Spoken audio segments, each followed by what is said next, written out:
Hello everyone, Charles Watts here, the Arsenal correspondent at Goal, joining you on match day. Arsenal in action tonight in the Europa League. Two huge legs coming up against Olympiacos. The first tonight in Athens, the second back in North London a week today. Arsenal desperately hoping to avoid a similar fate that they suffered at last year when they went out of this competition at the hands of the Greek champions. And I think we all remember that dramatic, heartbreaking night really in North London when Arsenal did their best really to manage to throw the game away, conceding that last minute goal in extra time, and then a few seconds later Aubameyang missing that chance at the death to send Arsenal through. It was a difficult night at the Emirates, and Arsenal, as I said, hoping to avoid a similar fate happening this time around. If they want to do that, they want to take a good result back to North London tonight. And that's it's going to be a big game in Athens. I will talk about that later on in this video, go through some of like the selection headaches that Arteta's facing. There's a few of them, and give my predicted 11. But I thought I'd start off with some fresh comments from Mikel that you may have seen come out overnight. It's from this sort of embargoed section of the press conference he had yesterday. So all for today's papers really. They could go online at 10:30 last night. I'm not sure if you've seen them or not, but it's quite an interesting thing. He talked a lot about transfers in the summer and how the £47 million loss that Arsenal just announced could affect the transfer market this summer, or their transfer plans this summer. Also about how important qualifying for Europe is in terms of their transfer plans as well. So I thought I'd go over some of these comments. It's always quite interesting when Mikel talks transfers.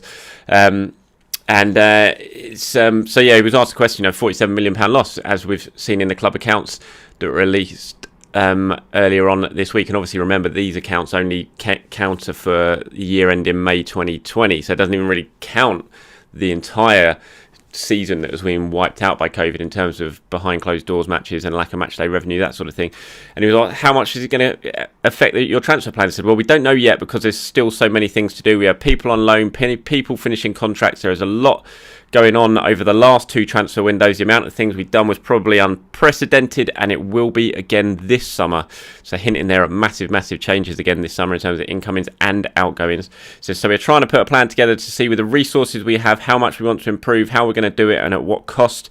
And there are just so many factors. It's not just about one thing or an amount. It's about a project that time-wise, how to build things going forward, and it takes effort from everybody, and we know that challenging moments we are facing at the moment is making it even harder. So certainly saying there, that he knows that the financial difficulties Arsenal are facing are making what he wants to do this summer harder, but again saying that Arsenal are working very hard in terms of putting the plans together so they can still get at least some or quite a lot of what they want to get done. Quite interesting that again there says that this summer is going to be unprecedented for Arsenal in the transfer market, just like the last couple of windows have been, in terms of how many players have gone out, how many players have come in. And I think when you look at the players who could go out again this summer, there's a very long list, and especially with the finances that Arsenal are struggling with at the moment, raising money by selling players is going to be key to their transfer plans. So you look at people like Ainsley Maitland-Niles, Reece Nelson, Joe Willock, Lucas Torreira, Matteo Guendouzi, the loads I can't, off the top of my head I can't even think of others. Eddie Nketiah,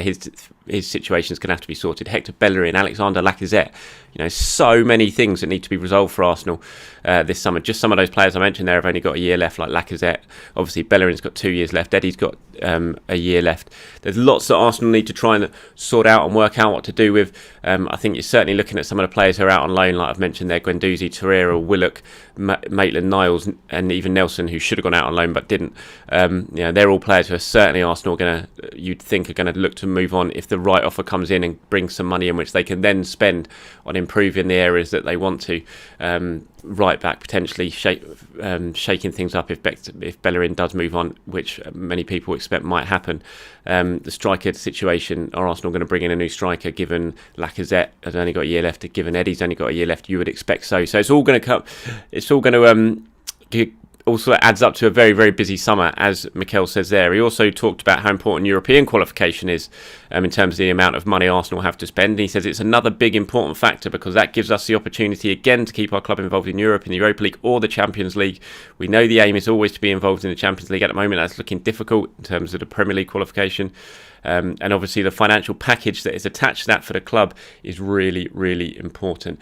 This isn't rocket science. Everyone knows that qualifying for Europe is certainly going to add to Arsenal's transfer budget, especially if they manage to get themselves into the Champions League, which as Mikel says, is looking unlikely in the Premier League. But we all know that winning the Europa League does that as well, and Arsenal certainly got themselves a fighting chance of winning the Europa League this season, and they're going to have to make sure they avoid any sort of slip-ups against the likes of Olympiacos and get themselves through to the later rounds when it really does become all to play for.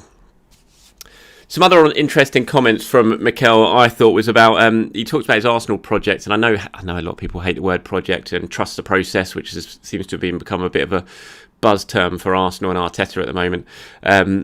But he talked a little bit about the project, and you've got to remember, it's been a year now. Today is a year to the day that Arsenal's game at Manchester City was called off, postponed. That was the first game that was affected by the coronavirus pandemic in England that had to be suspended, called off because of it. It's exactly a year ago today. It was just after the Olympiacos owner tested positive after their win at the Emirates, and Arsenal players had been in close contact with him. And so the game was called off. And then obviously a couple of days on from now, Mikel Arteta tested positive for coronavirus and everything shut down, and football, as we know it, changed, and it still hasn't come back to normality yet. And Mikel was asked about how challenging a year it's been, what sort of 12 months it's been for a new manager coming into a job, then all of this happening, catching coronavirus, football changing, normality absolutely going out the window. What's it been like, and how difficult has it been to build something under those circumstances? And his comments are quite interesting. He says, it's been really challenging having my first job to do that, and then after being in it for only 3 months in normal conditions, to start to have a completely different context and framework to work in has been really challenging, but at the same time it has made us as a club much stronger. We have created a really strong group, a really strong bond with our players, with fans, with our staff, and that is going to pay some big tribute in the future, I think, when everything comes back to normality and we are able to work the way we need to work with some stability. I think this project is going to go bang. And this is where it's going to go bang, and this is where we are. But sometimes it is difficult to see at the moment, but I'm sure that is where we are going. So Mikel Arteta is saying Arsenal is ready to go bang. His Arsenal project is going to explode when football returns to some sort of normality. Big words.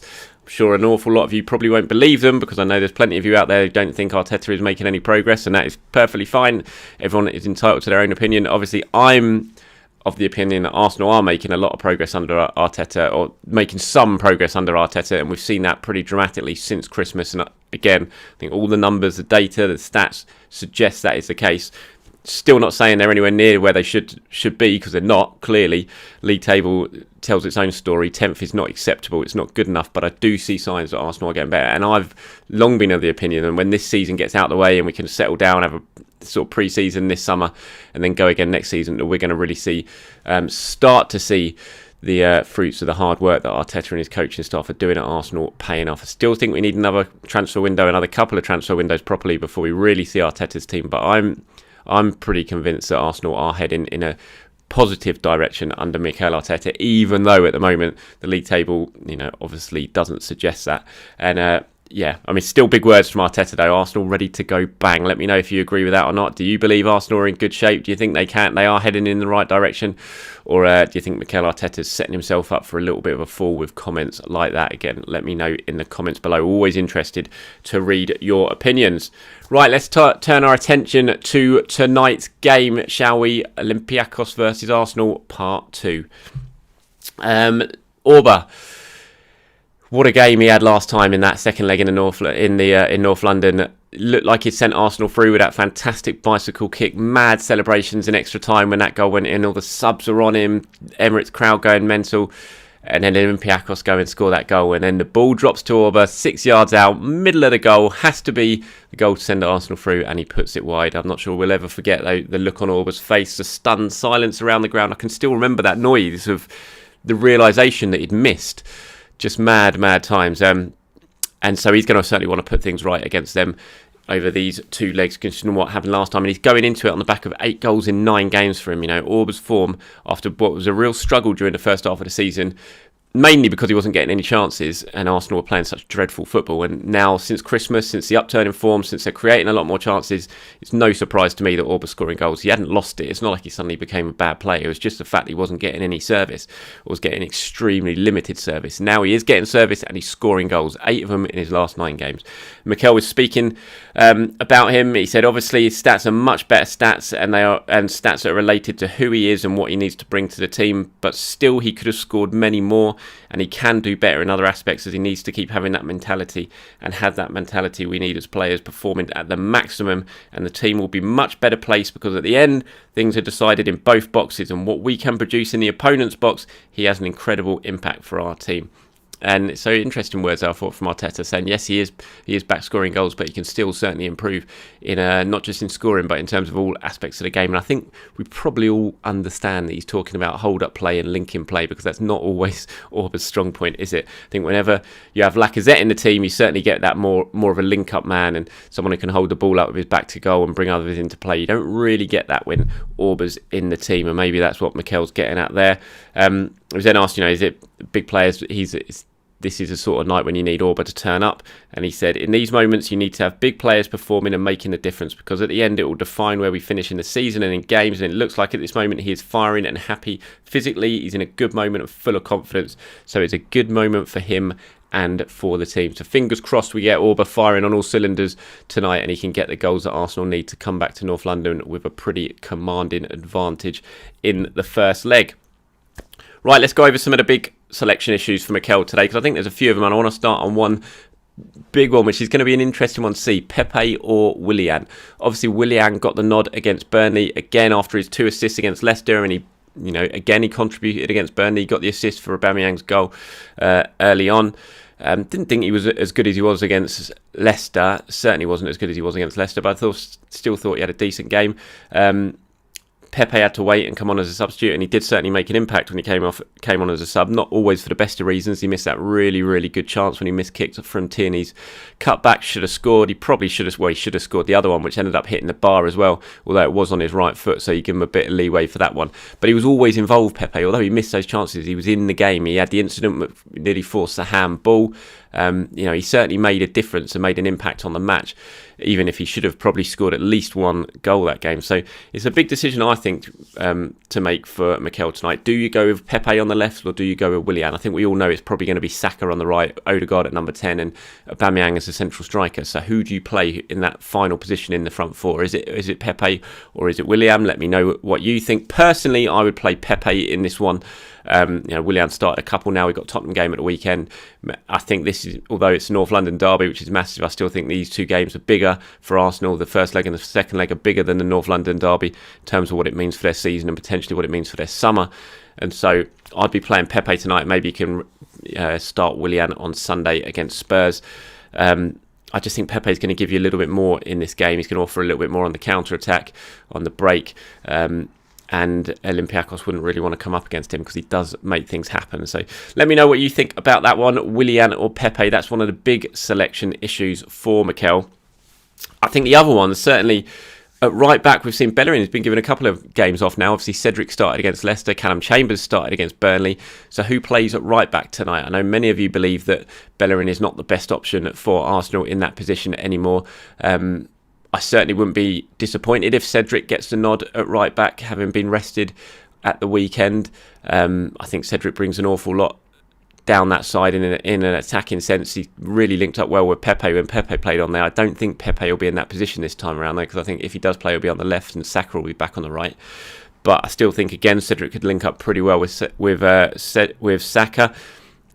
Personally, I feel like Bellerin will probably get the nod over Cedric, and Cedric will be on the bench, but we'll have to wait and see. I'm not expecting Callum Chambers to play there like he did against Burnley. I think it's definitely going to be between Cedric and Bellerin, who starts in that right back position. I think it will probably be Bellerin, but it's certainly a decision that Mikel's going to have to make, and you'd think he's probably been thinking long and hard about. And then you've got the centre back position as well. For me, I'd be starting Pablo Mari every day of the week at the moment, because I think he's Arsenal's most informed defender. I think he's really, really good. I thought he was great against Burnley again at the weekend.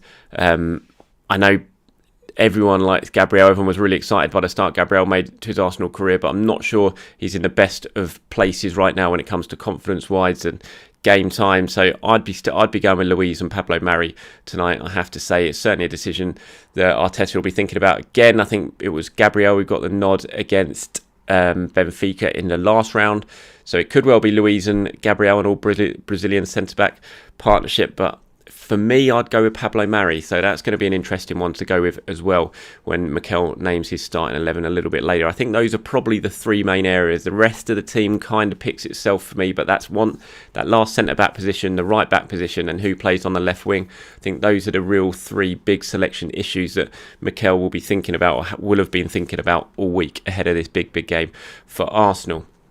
Right, before we go, let's quickly talk through my predicted 11, shall we? Again, as always, little disclaimer, this isn't anything to do with information I've got from anyone at Arsenal in terms of what I think the starting 11 will be, and this isn't what I want the starting 11 to be. This is what I'm predicting Mikel Arteta will go for tonight in Athens.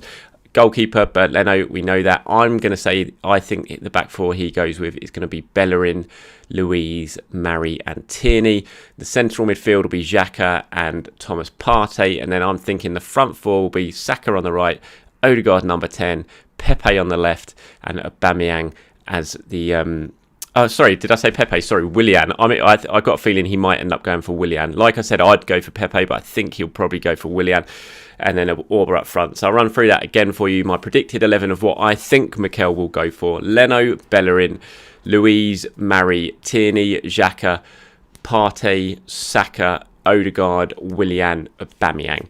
So there you go. That's my predicted 11 for tonight. Let me know if you agree with that or not. Let me know what 11 you want to go for. Do you want to see Pepe? Do you want to see Willian? Who should play at centre-back? Who should play at right-back? Anything you want to say, any comment you want to leave, please do leave them down below.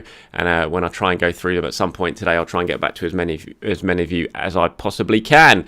Right, thank you very much for watching. Everyone, enjoy the rest of your day, whatever you're doing, wherever you are in the world. And hopefully tonight we're going to get the result we all want. So enjoy the game wherever you're watching tonight. Obviously, I'm not going to be in Athens, unfortunately, because of all the COVID issues. So I'll be covering the game from home. I will try and do my usual stuff. Certainly try and do player ratings afterwards if I get time, depending on how quickly Mikel Arteta turns up in his press conference. So keep an eye out for that. And please do follow me on Twitter throughout the day as I build up to the game. You can find me at @Charles_Watts and head over to goal.com for all your latest Arsenal news. Speak to you soon, everyone. Have a good day.